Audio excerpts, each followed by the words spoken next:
Last year I made a video about the then current best performing god in Smite. It was a very strong performance across basically all different game modes, all levels of play, and that was Kukulkan at the time, who had received some massive buffs. Now the tables have turned and it's definitely not Kukulkan anymore. Don't get me wrong, Kukulkan is still good, but he settled more towards the middle of the field or the top end of that. The crown is going to someone else. Take a few seconds to guess here who might be the one going to the top. It's Aphrodite. And today we're gonna look at just how crazy Aphrodite's rise on literally all levels of play, from the most random casual games up to the Pro League is, and we're also going to talk about builds for her. Let's begin with the casual side of things. The first mode here is Arena, where she has a beautiful 55.55% win rate. Her win rate actually didn't increase all too much in the last patch here, it only went up by 8 spots. And fun fact, this is her worst mode right now. If we're looking at Assault, then she is in spot number 9 with a 57% win rate. Now of course, healers have always been pretty strong in Assault, so not a massive change here, though she was generally not regarded as the best healer in Assault. So if you, for example, have Hell on the other team, that often works better for them or used to work better for them, but things are shifting here to some degree as well. In Conquest, she is now in spot number 2 in terms of win rate, with a win rate of 56.76%. She also has the second highest popularity of all gods. What's interesting to note here, by the way, is that you can see her win rate and her popularity was also already relatively high beforehand. It is because in patch 7.2, her popularity already increased in many modes, really. I imagine that at least part of that was in anticipation of the upcoming buff, because really people saw that buff and were like, okay, let's play Aphro and see how she feels right now. And funny enough, in many modes she actually did pretty well before the buffs already. So in hindsight, the question is if the buffs were actually necessary to increase her performance, or if they helped people to see that Aphrodite wasn't that bad in the first place. And by the way, this only factors in players above level 30, so this is not something that would be affected by the absolute beginners. And now we're getting to the really brutal stats. 61.17% win rate in Joust. I guess the only way to lose in Joust with Aphrodite is something like this. She is spot 1 in Clash with 57% win rate. She is spot number 1 in Siege with 58% win rate. No matter where you look, she is doing really well.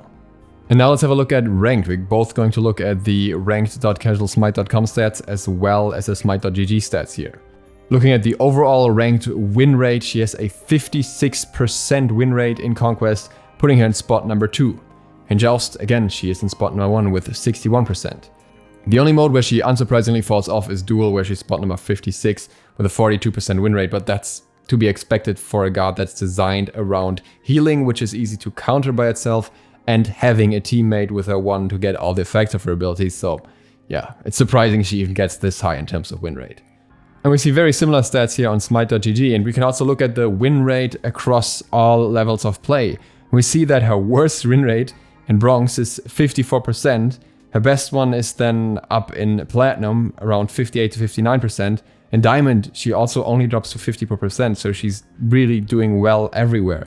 Obviously you're gonna have more planned counter strats on higher levels of play and counter picks, so she's not gonna snowball as hard in Diamond, but she's still doing well enough to warrant a very high pick and ban rate, as well as we can see here. And we have a bit of a different representation here from rank.casualsmite.com as well. We can see that her lowest win rate is in Bronze with 50.14%, and then almost from there on, the higher you go, the higher her ranking goes as well. It's very, very interesting how her performance really depends on the skill or experience of the player as well. So while she has a very straightforward kit, her kit is not necessarily easy to master based on these stats. We can also look at her win rate and popularity throughout the patches. In Casual it looks like this, and we can see here that her win rate has always been consistently above 50%, so she has always been performing relatively well, but we especially see that with the last patch she has seen a massive rise in performance, and before she was already starting to climb. We see a similar thing in Ranked, though the climb from the last patch is not nearly as emphasized here. I think it's just towards the end where you see the popularity picking up a little bit. So what about the changes? What led to this? Her last nerf was in patch 5.11, really long time ago, to her magical power scaling of the healing. This was, I think, around the time where Aphrodite, or healing meta in general, was very annoying. Then in patch 6.6, she got a whole bunch of changes, increasing the movement speed on her kiss and the bonus damage, as well as always applying the back off slow, and decreasing the cooldown of her birds across all ranks so that it would always be relatively low, which was a massive change already. So this essentially gave her a ton more healing on earlier levels and allowed her to get to late game better where she really shines. And then now the changes actually look relatively small because it's just 2 changes, but the ones that really changed everything for her were the kiss being changed with the cooldown being reduced from 16 to 12 seconds to 14 to 12 seconds, and Lovebirds getting more damage, getting that initial extra hit with 15 to 55 damage and 15% extra scaling. By the way, something that I verified again for this video, just in case you're unaware, the first hit that she got here in addition did not increase her healing, it is just a damage hit. So she has 7 ticks of damage, but 6 ticks of healing, and that also plays a role with the scaling and everything. While the change to the kiss is nice, I think the major performance impact here comes from Lovebirds, because she gets more damage against any target. It's a very similar situation to Kukulkan here, and she gets the damage applied quicker, which has other implications. So this helps with poking as well as clearing, and as she's very often stability anyways, and it's her main lane clear in many situations, you can see where that leads. Among other things, for example, to Aphrodite being picked in the Pro League. We're going to look at that in the context of builds, but first we're going to talk about some items in general, and then I'm going to show you the builds that the pros used. So what I want to do here with the build is I want to suggest some items that I would say are core, and then some items that are very flexible. Because as it stands, Aphrodite has an incredibly flexible build path. Usually you'll see some items that frequently return in most builds, but really for Aphrodite there aren't that many of that, because there are so many situational options, so many things that you can change depending on how much damage you want to deal, or how tanky you want to be, or how many useful effects for your teammates you want to have, all that kind of stuff. With Aphrodite, I would simply start the game with a Mage's Blessing. If you're not playing Conquest, Specialist Blessing is also a fantastic option. What we are primarily after here is the CDR as well as some extra mana regen, especially if you're not with teammates in the early game, so that you can get to the point of the game where you have teammates that are bound to you. Then afterwards, in terms of boots, I would also say in 99% of the cases, Shoes of Focus is probably your best bet. Sure, you could go Shoes of the Magi if you really want to build a little bit more early pressure. You could go for tank boots in very rare situations, but most of the time, that cheap CDR that you can get with Shoes of Focus is just what is most valuable for her, because she doesn't really need any sustain items. And then we are at the more interesting part already. You can, for example, build Book of Thoth on Aphrodite. Her healing has 75% scaling, and the ability actually has 105% damage now, so it's not like her scalings are too bad to build any higher amounts of power on her. At the same time, you don't have to. You could also build Doom Orb, which stacks through assists as well and can give you a lot of benefits in terms of mobility in late game, have some MP5 that way and still have a lot of power too, and have that stacking power, which also increases your healing, so that's very beneficial too. I would probably prefer Doom Orb personally, but at the end of the day, it's up to you. An item that works better than you may be aware of, that you can also consider even early if you want to, is Rod of Tahuti. The magical power increase of Rod of Tahuti against target below 50% HP also works for allies. If your allies have less HP, then you will heal more if you have Rod of Tahuti, which can be very useful, because usually you're more likely to heal when your allies have lower health. Spirit of Desolation is a very interesting choice for Aphrodite too. On one hand, it gives you a little bit of penetration, which you otherwise don't really have room to fit into your build. It's usually too expensive to do that and not that useful. And on the other hand, it becomes an extra CDR tool that I think is very undervalued. You have the high power on the item, you have 10% CDR, but you also get 2 seconds shaved off your ability cooldowns when you get a kill or an assist. Assist being the more important point here. If you're chained to a snowballing carry, then this can be very, very effective. In my opinion, in some situations, more effective than Chronos Pendant. That is, of course, a matter of preference though, so Chronos Pendant is also an item that I would generally recommend building on her if you feel like going into heavy cooldown reduction. Though I will say that often if I need 20% CDR, I am looking more towards defense items at that point, because they often offer CDR as well and then generally give you another bunch of useful stats that at that point of the game can be helpful for you. And talking of utility, we also have Ethereal Staff, never wrong on any slightly tankier mage. You have items like Breastplate of Valor. You can consider Mantle of Discord, especially if you're getting heavily focused as Aphrodite. And you can consider items like Rod of Asclepius, of course.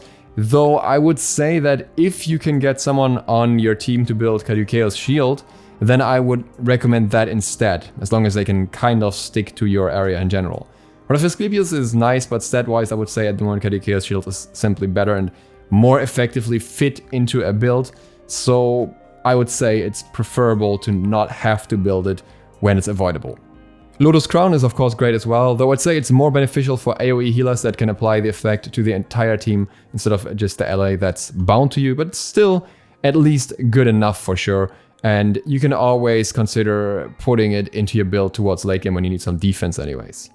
I have to say that I'm not really a fan of Pythagram's piece in its current state for Aphrodite anymore. I think it was a bit more valuable when it still had cooldown reduction, but the percentage penetration isn't that great for her.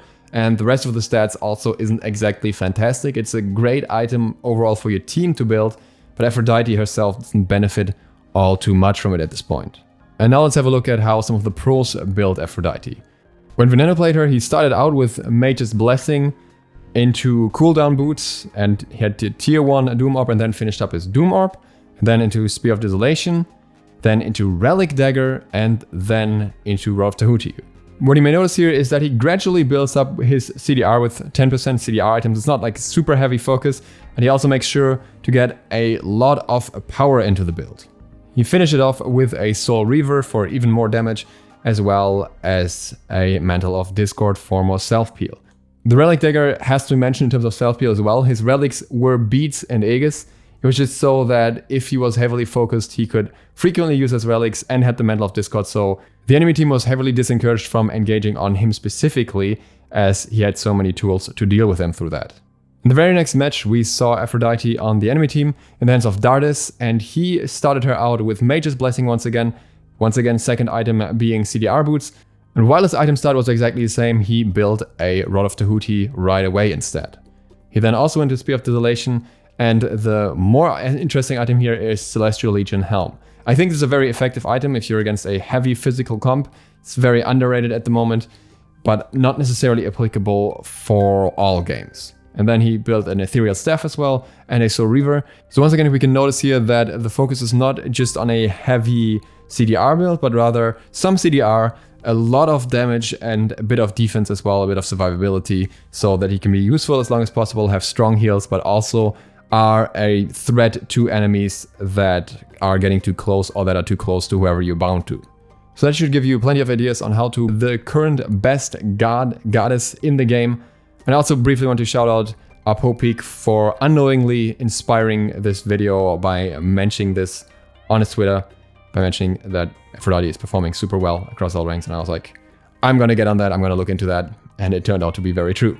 If you enjoyed this video, feel free to click the sub button and maybe the bell so you can see more Smite content, where I'm planning to make a video about the growth of Smite soon. I'm gonna make a video about some skins that were made for me, and I am planning to make a Fallout 76 video. I'm gonna revisit that with a new update, so that's going to be very interesting. I don't know how it's gonna end up yet, but we'll see. Thank you guys for watching, and see you for the next one soon. Duke Sloth, out.